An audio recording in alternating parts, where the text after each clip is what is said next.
Hello नमस्कार good morning. इस video में आपको बताने वाले हैं जनरल साइंस का 50 एमसीक्यू इम्पोर्टेंट प्रश्न जो बार बार एग्जामों में पूछे जाते हैं। तो चलिए वीडियो को शुरू करते हैं और पहला प्रश्न देखिए। पहला प्रश्न क्या है कि निम्नलिखित में से किस तत्व की कमी के कारण घेघा रोग होता है। आप जानते हैं कि जो कभी कभी गला बड़ा हो जाता है फूलकर, ठीक है ना, तो वो किस की कमी के कारण यानी किस तत्व की कमी के कारण घेघा रोग होता है। तो इसका राइट आंसर हो जाएगा ऑप्शन डी, आयोडीन की कमी के कारण घेघा रोग हो जाता है। ठीक है, अगला प्रश्न देखिए। ये जो पावर ट्रांसफार्मर है यानी कि जो ट्रांसफार्मर है ना, वो किस सिद्धांत पर कार्य करता है। ट्रांसफार्मर तो ये फैराडे का नियम पे कार्य करता है। आपको याद रखना डायरेक्ट कि जो ट्रांसफार्मर होते हैं वो किस सिद्धांत पर कार्य करते हैं, तो फैराडे के नियम पर कार्य करते हैं। ऑप्शन ए सही हो जाएगा। अगला प्रश्न, हाँ एक बात और बता दूं आपको, अगर आपको रिवीजन के लिए पीडीएफ चाहिए तो आपको पीडीएफ मिल जाएगा। इस नंबर पे आप बोल दीजिएगा सिर्फ पीडीएफ है, तो आपको सिर्फ पीडीएफ मिल जाएगा। और आप जानते हैं कि जो एग्ज़ामों की तैयारी कर रहे हैं उसमें जो साइंस है ना वो बार बार पूछे जाते हैं। अब ज़्यादा साइंस का वैल्यू दिया गया है एग्ज़ामों में। तीसरा प्रश्न देखिए क्या है। रडार सिस्टम में उपयोग की जाने वाली तरंगे किस प्रकार की तरंग होती है। यानी कि रडार में किस प्रकार की तरंगों का इस्तेमाल किया जाता है रडार में। तो रडार में ये सूक्ष्म तरंगे होती है। क्या होती है? सूक्ष्म तरंगे, माइक्रोवेव होती है। सूक्ष्म तरंगे रडार में होती है। अगला प्रश्न देखिए क्या है।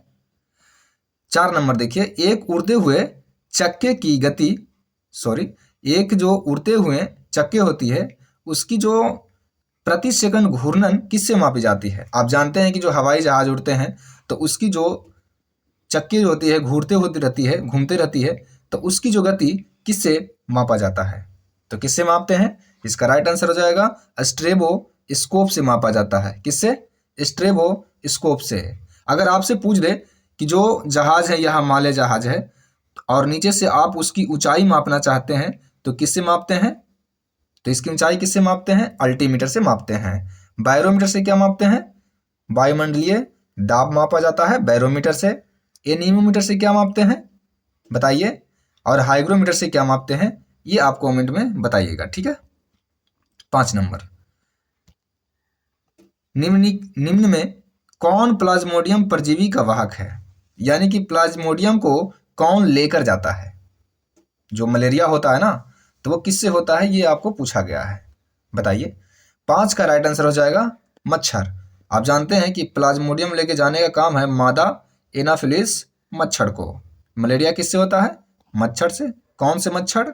मादा एनाफिलिस।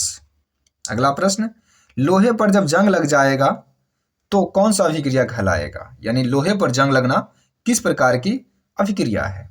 तो आप जानते हैं कि अभिक्रिया 2 प्रकार की होती है, एक भौतिक एक रासायनिक। तो लोहे पर जो जंग लग जाना कौन सी अभिक्रिया है बताइए। तो इसका राइट आंसर हो जाएगा ऑप्शन बी, रासायनिक अभिक्रिया है लोहे पर जंग लगना। अगला प्रश्न है, पृथ्वी कितनी के स्पीड से घूम रही है। आप जानते हैं कि पृथ्वी घूम रही है, तो कितने के स्पीड से घूम रही है पृथ्वी। तो पृथ्वी घूम रही है 28 किलोमीटर प्रति मिनट। यानी 1 मिनट में 28 किलोमीटर घूमती है पृथ्वी। ऑप्शन ए सही हो जाएगा 28 किलोमीटर प्रति मिनट।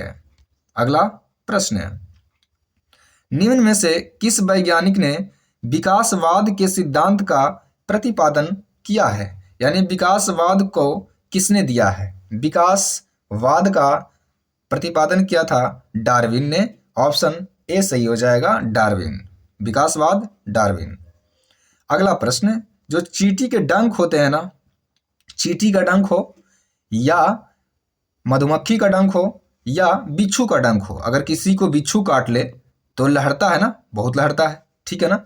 तो उसमें कौन सा अम्ल पाया जाता है। चींटी का डंक हो, बिच्छू का डंक हो या मधुमक्खी का हो या ये जो हड्डा होता है ना बीड़नी, वो उसमें कौन सा अम्ल पाया जाता है जिसको काटने पर हमें दर्द महसूस होता है।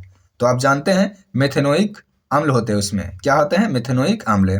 अच्छा, मेथेनोइक अम्ल का सूत्र पता है आपको? इसका सूत्र होता है HCOOH, इसका सूत्र होता है। अच्छा देखिए, ऑप्शन में आपको दिया हुआ है कुछ और भी अम्ल है, जैसे साइट्रिक अम्ल। साइट्रिक अम्ल किसमें पाया जाता है? साइट्रिक अम्ल पाया जाता है किसमें? तो साइट्रिक अम्ल पाया जाता है नींबू में और संतरा में। एसिटिक अम्ल किसमें पाया जाता है? एसिटिक अम्ल सिरका में पाए जाते हैं। सिरका में एसिटिक अम्ल, साइट्रिक अम्ल नींबू संतरा में, मेथेनोइक अम्ल आपको बता दिए चींटी वाले में, और लैक्टिक अम्ल आपको पता होगा दूध और दही में पाए जाते हैं। ठीक है, अगला प्रश्न आपसे पूछ दिया इस बार ना कि जंग लगने पर लोहे के भार में क्या परिवर्तन आएगा। तो जब जंग लग जाएगा ना लोहा में, तो उसका भार जो होता है बढ़ जाता है। क्या होता है? बढ़ जाता है। ऑप्शन बी सही हो जाएगा, बढ़ जाएगा। अगला प्रश्न देखिएगा, किस यंत्र के द्वारा सौर ऊर्जा को विद्युत ऊर्जा में बदला जाता है? यानी कि सौर ऊर्जा को, यानी कि सूर्य की जो ऊर्जा निकलती है, जैसे यहाँ सूर्य है यानी सन है, ये आप जानते हैं कि सन से ऊर्जा निकलती है, धूप निकलती है, तो ऊर्जा ही एक प्रकार का है। तो जो सौर ऊर्जा है उसको विद्युत बनाना है, विद्युत ऊर्जा में बनाना है, तो किसका इस्तेमाल करेंगे? तो इसको इस्तेमाल करेंगे। ऑप्शन ए सही होगा, फोटोवोल्टिक सेल के द्वारा होगा। किसके द्वारा? Photovoltaic cell. ठीक है, अगला प्रश्न 12 नंबर देखिएगा, पृथ्वी के केंद्र पर गुरुत्वाकर्षण के कारण त्वरण का मान कितना होगा? पृथ्वी के केंद्र की बात कर रहे हैं, तो केंद्र पर क्या होगा? 0 होगा। क्या होगा? 0 होगा। अगला प्रश्न देखिए, कम तापमान को मापने वाले यंत्र को क्या कहते हैं?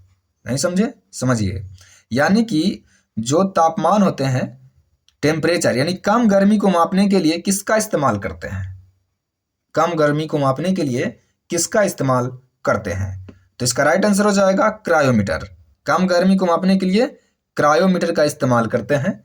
अगर आपसे पूछ दे कि सूर्य की गर्मी को मापना है, यानी कि सूर्य में कितनी गर्मी है, तो उसके लिए तो इसको नहीं लेकर जाएंगे, ये तो गला देगा। तो उसके लिए किसका इस्तेमाल करेंगे? सूर्य की गर्मी के लिए ये पायरोमीटर का इस्तेमाल करते हैं। आपसे पूछ दे कि सूर्य की गर्मी, या आपसे पूछ दे कि अधिक गर्मी को मापने के लिए किसका इस्तेमाल करते हैं, तो पायरोमीटर, और कम कहेगा तो क्रायोमीटर। अगला प्रश्न 14 नंबर। 14 नंबर है, मनुष्य के सुनने की क्षमता कितनी होती है? मनुष्य की सुनने की क्षमता कितनी होती है? तो जो मनुष्य होते हैं ना, उसमें सुनने की जो क्षमता है 20 हर्ट्ज से लेकर 20,000 हर्ट्ज तक होती है। 20 से 20,000 हर्ट्ज तक होती है मनुष्य में सुनने की क्षमता। ठीक है, अगला प्रश्न देखिए, यदि निर्वात में लोहा, कागज और पत्थर को किसमें छोड़ रहे हैं? निर्वात में, याद रहे निर्वात में छोड़ रहे हैं, लोहा को छोड़ रहे हैं, कागज को छोड़ रहे हैं, पत्थर को छोड़ रहे हैं, तो नीचे जो आने में कौन सबसे पहले आएगा? तो जब निर्वात में छोड़िएगा ना किसी को, तो तीनों एक साथ आएंगे, लोहा कागज पत्थर तीनों एक साथ आएंगे निर्वात में जब छोड़िएगा तब। निम्नलिखित में कौन कांच का सबसे महत्वपूर्ण घटक है? कांच का सबसे महत्वपूर्ण घटक कौन है? यानी कि कांच बनाने में सबसे प्रमुख क्या है? जैसे आपसे पूछ देगा कि चाय बनाने में सबसे प्रमुख क्या है? चाय बनाने में तो चाय पत्ती। अगर चाय पत्ती नहीं रहेगा तो नहीं बनेगा।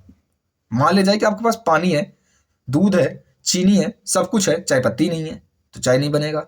बल्कि पानी नहीं है तब भी नहीं बनेगा, लेकिन चाय नहीं रहेगा तो बिल्कुल भी नहीं बनेगा। ठीक है ना, बस एक हम उदाहरण बता रहे हैं, बाकी आप खुद समझदार हैं। 16 का क्या हो जाएगा? सी, सिलिका।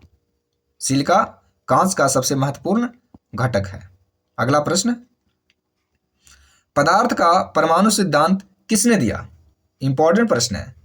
परमाणु सिद्धांत किसने दिया? ये जॉन डाल्टन ने दिए हैं परमाणु सिद्धांत। जो वॉशिंग मशीन होते हैं ना, जिसमें आप कपड़ा डालते हैं, वो सूख जाते हैं, सॉरी मतलब सूख भी जाते हैं और धुल भी जाते हैं। तो वॉशिंग मशीन किस सिद्धांत पर कार्य करते हैं? बताइए, वॉशिंग मशीन किस पे कार्य करते हैं? ऑप्शन है आप केंद्रीय। आप केंद्रीय पर याद रखिएगा, वॉशिंग मशीन, वॉशिंग मशीन आप केंद्रीय। अगला प्रश्न है, वल आघूर्ण की एसआई मात्रक क्या होता है? सबसे पहले बल का बता दीजिए। बल का होता है न्यूटन। बल का क्या होता है? न्यूटन। बल का एसआई मात्रक न्यूटन होता है। सीजीएस तो डाइन होते हैं, आप जानते हैं। लेकिन आपसे पूछा है बल आघूर्ण का, तो बल आघूर्ण का होता है न्यूटन मीटर। बल आघूर्ण का क्या होता है? Newton metre. इसका राइट आंसर हो जाएगा। ओम किसका होता है? प्रतिरोध का होता है। ओम किसका होता है? प्रतिरोध का होता है। न्यूटन तो बता ही चुका हूं, बल का होता है न्यूटन। और मीटर प्रति सेकंड आप जानते हैं किसका होता है? वेग और चाल का भी हो सकता है, मतलब होता ही है। अल्जाइमर रोग किसको प्रभावित करता है? जैसे किसी को अगर अल्जाइमर रोग हो जाए तो उसको कौन सा अंग को प्रभावित करेगा? तो अल्जाइमर से मस्तिष्क प्रभावित होता है। ऑप्शन ए सही हो जाएगा, मस्तिष्क। अगला प्रश्न, अस्थि मज्जा में रुधिर कणिकाओं के निर्माण को क्या कहा जाता है? जो अस्थि मज्जा है उसमें रुधिर कणिका बनते हैं तो उसे क्या कहते हैं? तो उसे कहते हैं हेमोटोपाइसिस। हेमेटोपाइसिस कहते हैं, हेमेटोपाइसिस, याद रखिएगा। अगला प्रश्न, फ्लोरोसेंट लैंप में चौक के उपयोग का मुख्य कार्य क्या है? जो फ्लोरोसेंट लैंप होते हैं ना, वो पहले की बातें हैं, अब तो चौक नहीं आते हैं लैंपों में। जैसे आपके यहाँ ये मरकरी है, ठीक है, ये मरकरी है आपके पास, उसमें चौक लगा रहता है, देखिएगा, ठीक है ना। तो वो चौक जो होते हैं फ्लोरोसेंट लैंप में जो चौक होते हैं उसका क्यों उपयोग किया जाता है, आपसे ये पूछा जा रहा है। तो क्यों करते हैं? ये विद्युत धारा के प्रवाह को ये कम करता है चौक। ऑप्शन ए क्या हो जाएगा? सही हो जाएगा, विद्युत धारा के प्रवाह को कम करना। अगला प्रश्न, यदि किसी तत्व का परमाणु क्रमांक बराबर हो, यानी परमाणु संख्या की बात कर रहे हैं, परमाणु संख्या बराबर हो लेकिन परमाणु भार जो है भिन्न भिन्न हो, तो उसे क्या कहेंगे? मान लिया जाए सोडियम यहाँ है, ठीक।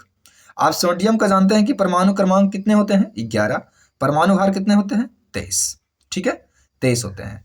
तो ऊपर वाला को भार बोलते हैं, नीचे वाले को परमाणु संख्या बोलते हैं। तो ऊपर वाला अलग अलग हो और नीचे वाला समान हो। नीचे वाला क्या हो? समान हो। ऊपर वाला अलग अलग हो तो क्या कहलाएगा? क्या कहलाएगा बताइए? परमाणु कौन सा क्रमांक, यानी कि समस्थानिक ये कहला जाएगा। समस्थानिक किधर है? समस्थानिक, राइट आंसर ऑप्शन बी सही हो जाएगा, समस्थानिक। परमाणु क्रमांक समान हो तो समस्थानिक। अगला प्रश्न, अगर परमाणु भार कहता ना तो समभारिक हो जाता। निम्न में से किन किरणों का उत्सर्जन रेडियो एक्टिविता के कारण नहीं होता है? यानी कौन सा किरण इसमें से रेडियो एक्टिविता के कारण नहीं उत्पन्न होता है? तो कैथोड किरण नहीं होता है, cathode, option D right answer. 25 number, 25 और भी बचेंगे। पीयूष ग्रंथि मानव शरीर के किस अंग में है? पीयूष ग्रंथि कहाँ होते हैं? आप जानते हैं कि हमारे शरीर की सबसे छोटी ग्रंथि होती है कौन सी? पीयूष ग्रंथि। वो कहाँ होती है? ये हमारे मस्तिष्क में होती है। और सबसे बड़ी कह दे तो लीवर होते हैं। आपको एक ट्रिक भी बताते हैं आपको, और बताते भी रहते हैं। इसमें देखिए ऑप्शन ही छूट गया है, तो आप जानते हैं इंपॉर्टेंट प्रश्न ये भी है। तो इसका राइट आंसर क्या हो जाएगा? हमारे वायुमंडल में कार्बन डाइऑक्साइड की मात्रा लगभग कितना है? तो 0.03%। ये ऑप्शन छूट गया है, इसे हटाना चाहिए था हमें, लेकिन रह गया है, ठीक है ना। तो देखिए अगला प्रश्न, ऐसे मैं बता दूं, एक ट्रिक होता है, लवर बड़ा पिया छोटा, ये ट्रिक है, बस ट्रिक है, आप गलत ना समझें। लवर का मतलब होता है लीवर। तो हमारे शरीर में सबसे जो बड़ा है ग्रंथि वो लीवर है, और सबसे जो छोटा है वो पिया मतलब पीयूष। पीयूष, ऐसे पीयूष गलत लिखा गया है, पीयूष ऐसे लिखाता है, ठीक है ना, पीयूष। यानी आपसे पूछे कि सबसे बड़ी कौन है, तो लवर मतलब लीवर, सबसे छोटी मतलब पिया मतलब पीयूष, ठीक है। अगला प्रश्न, निम्नलिखित में कौन सी गैस चूने के पानी को दूधिया कर देता है? कौन सी गैस है जो चूने के पानी को उजला कर देता है? आप जानते हैं कि दिवाली में आप चूना लाएं, चूना को पानी में डाल दिए, अब पानी में डालने के बाद उसमें थोड़ा गर्मी आ जाता है, मतलब उबलने लगता है और वो उजला हो जाता है। तो किस गैस के कारण उजला हो जाता है वो? किस गैस के कारण उजला हो जाता है वो? तो इसका राइट आंसर हो जाएगा कार्बन डाइऑक्साइड। ठीक है, CO2। ऑक्सीजन की खोज किसने किया था? तो अकेले कोई नहीं किया है ऑक्सीजन का खोज, इसका सूत्र होता है O2। ठीक है ना, ऑक्सीजन की खोज किसने किया था? O2 मतलब ऑक्सीजन गैस, O मतलब ऑक्सीजन। तो इसमें कौन कौन थे? एक थे प्रिस्टले और एक थे सीले। ठीक है ना, तो सीले और प्रिस्टले दोनों राइट आंसर हो जाएगा, ए और बी, यानी ऑप्शन डी सही हो जाएगा इसका। ऑप्शन डी, ए और बी, सीले और प्रिस्टले 1921 में खोज किए थे शायद। नहीं, वो गलती में बोल दिया हूँ। वो 1921 में डायबिटीज वाले का खोज किया था, वो मधुमेह का जो किया था। कितनी ऊंचाई पर ऑक्सीजन की मात्रा नगण्य होगी? कितनी ऊंचाई पर ऑक्सीजन की मात्रा जो है नहीं होगी, यानी कितने ऊंचा आप जाइएगा तो ऑक्सीजन नहीं मिलेगा आपको, मतलब बहुत कम मात्रा में मिलेगा। तो कितना जाने पर? ये 120 किलोमीटर ऊपर जाइएगा तो ऑक्सीजन की मात्रा बहुत ही कम मिलेगी। अगला प्रश्न, हमारे पृथ्वी का वायुमंडल कितने भागों में बांटा गया है? ऑप्शन सी राइट आंसर हो जाएगा, 5 भागों में बांटा गया है पृथ्वी के वायुमंडल को। अगला प्रश्न, निम्नलिखित में कौन वायुमंडल की सबसे गर्म परत है? सबसे गर्म परत कौन है? तो ये थर्मोस्फीयर है। थर्म का मतलब ही होता है गर्म, यानी थर्मोस्फीयर सबसे गर्म है। अगला प्रश्न, वायुमंडल में उपस्थित सबसे हल्की गैस कौन है? वायुमंडल में उपस्थित सबसे हल्की गैस कौन है? बताइए, वायुमंडल में उपस्थित सबसे हल्की गैस कौन है?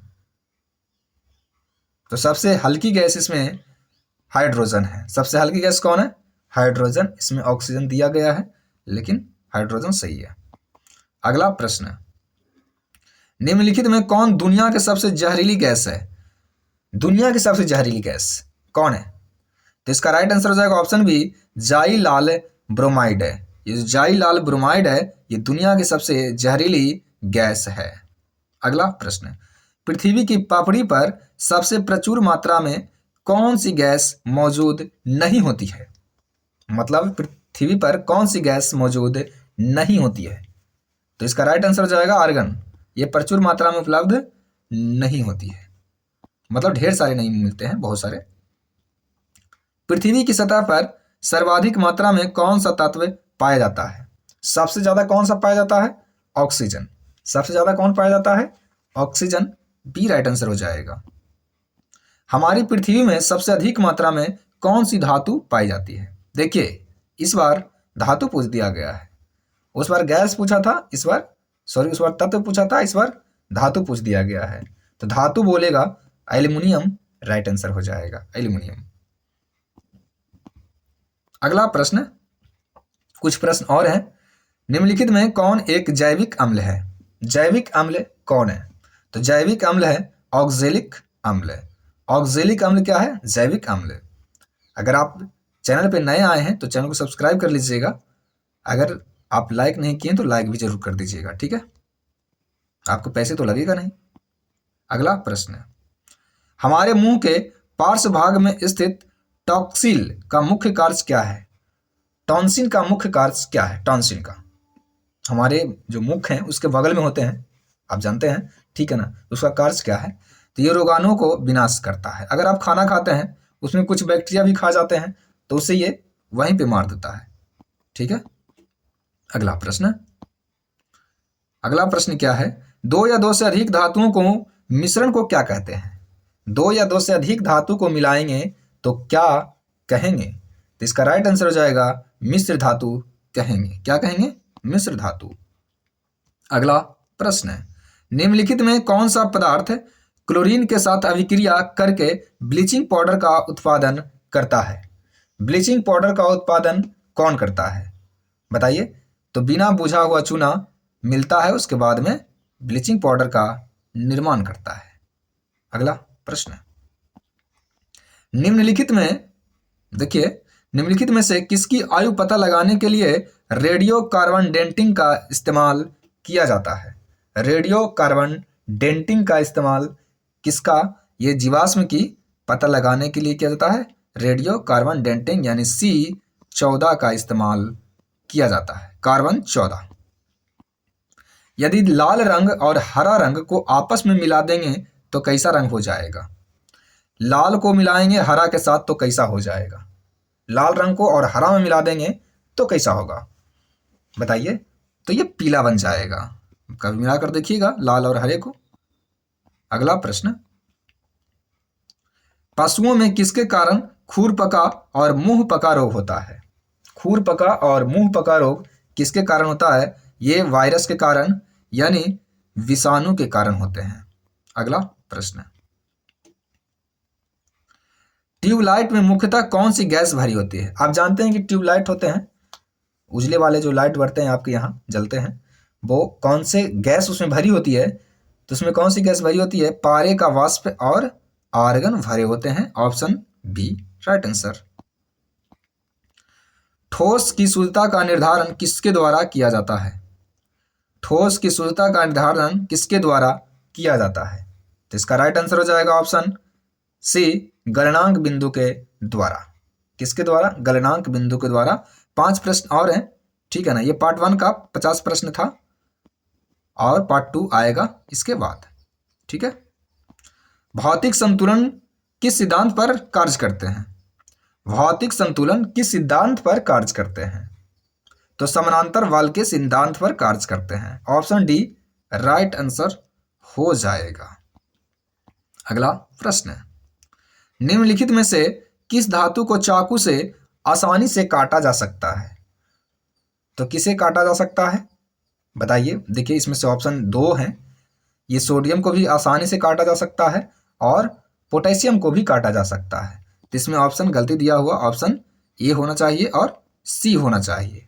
आपको तो जानकारी लेना है, ऑप्शन मैं बता दिया हूं। न्यूलैंड्स के अनुसार उस समय प्राकृतिक में कुल कितने तत्व मौजूद थे? अभी आप जानते हैं कि प्राकृतिक में कुल कितने हैं? 118। आपसे पूछे कि कुल कितने तत्व हैं तो ये 118 है। लेकिन जब न्यूलैंड्स थे उस समय वैज्ञानिक, तो उन्होंने कितने तत्वों को बताए थे? तो 56 तत्व। ऑप्शन सी उस समय बताए थे, अभी 118 हैं। अगला प्रश्न देखिए, निम्नलिखित में से किसमें स्थितिज ऊर्जा होगी?